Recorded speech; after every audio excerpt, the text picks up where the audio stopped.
এখন আমরা দেখব 26 নম্বর প্রবলেমটার সলিউশন। সো প্রবলেম স্টেটমেন্ট কি? Integration of 3 cos cube x cos 2x dx। আচ্ছা, তাহলে প্রথমে এই যে cos cube x টা আছে, আমরা জানি স্কয়ার বা কিউব থাকলে ইউজুয়ালি আমাদের ফার্স্ট টাস্ক হয় সেটাকে সরানো। সো 4 cos cube x এর সূত্র হচ্ছে 3 cos x cos 3x। তাহলে আমাদের এখানে আগে 4 আনতে হবে। সো আমরা 3 টাকে বাইরে নিয়ে আসি এবং নিচে একটা 4 দিয়ে দিই।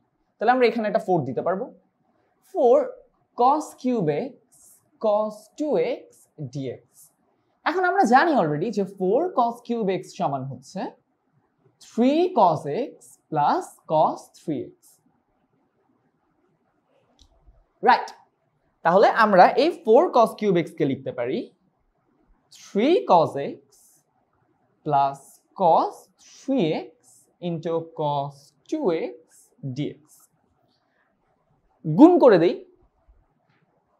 তাহলে আমাদের থাকে এই তিনটা যদি বাইরে চলে আসে 3 3 9, 9/4 integration of cos 2x cos x dx plus 3/4 integration of cos 3x cos 2x dx, cos 3x cos 2x dx।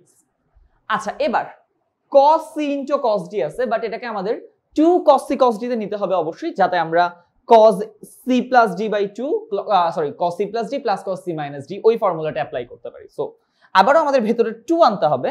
2 আনার জন্য আমরা বাইরে একটা করে 2 নিয়ে আসি। তাহলে 9/8 integration of 2 cos 2x cos x dx plus এখানেও নিচে একটা 2 দিয়ে ভেতরে একটা 2 দিয়ে দিব আমরা। তো 3/8 integration of 2 cos 3x cos 2x dx, right? তাহলে আমাদের এখন 2 cos c cos d এর ফর্মুলা অ্যাপ্লাই করার মতো অবস্থা চলে আসছে। So 2 cos c cos d এর ফর্মুলা হচ্ছে cos a plus b cos 2 এর একে হয় 3, তাহলে plus cos a minus b, তাহলে cos 2 থেকে 1 গেলে থাকে 1, তো cos x প্লাস এরপর আসে হচ্ছে 3/8 ইন্টিগ্রেশন অফ cos 3 আর 2 হয়ে যায় 5, সো cos 5x প্লাস 3 থেকে 2 গেলে হয়ে যায় 1 cos x dx, রাইট?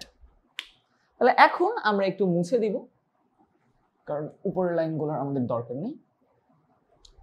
ওকে, তো এবার এগুলোকে যদি আমরা আলাদা করে ইন্টিগ্রেশন করি সেটাও করতে পারি, বা ইনফ্যাক্ট এগুলো অ্যাকচুয়ালি একবারই করা যায়, খুব আহামরি ডিফিকাল্ট কিছু না। সো প্রথমেই 9/8 টা তো বাইরে থাকবে। হ্যাঁ, এবার cos 3x এটা জাস্ট আলাদা হয়ে যাবে আর কি, cos 3x dx হয়ে যাবে আর cos x dx হয়ে যাবে। আমরা তো জানি অফ কোর্স এগুলো কিভাবে করতে হয়।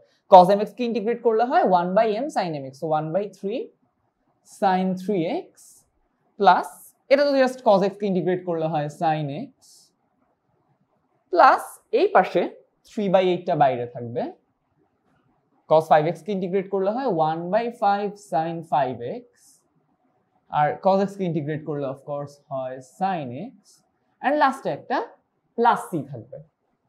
এখন আমরা একটু যোগ করতে পারি এদেরকে, মুছে দিই।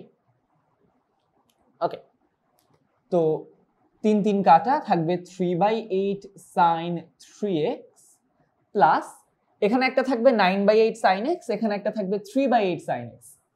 সো 9/8 আর 3/8 যোগ করলে হবে হচ্ছে 9 আর 3 এ 12, 12/8, 12/8 মানে হচ্ছে 3/2, সো 3/2 sin x প্লাস এখানে গুণ করলে হয় 3/40 sin 5x plus c, and এটাই হচ্ছে আমাদের এই প্রবলেমের সলিউশন।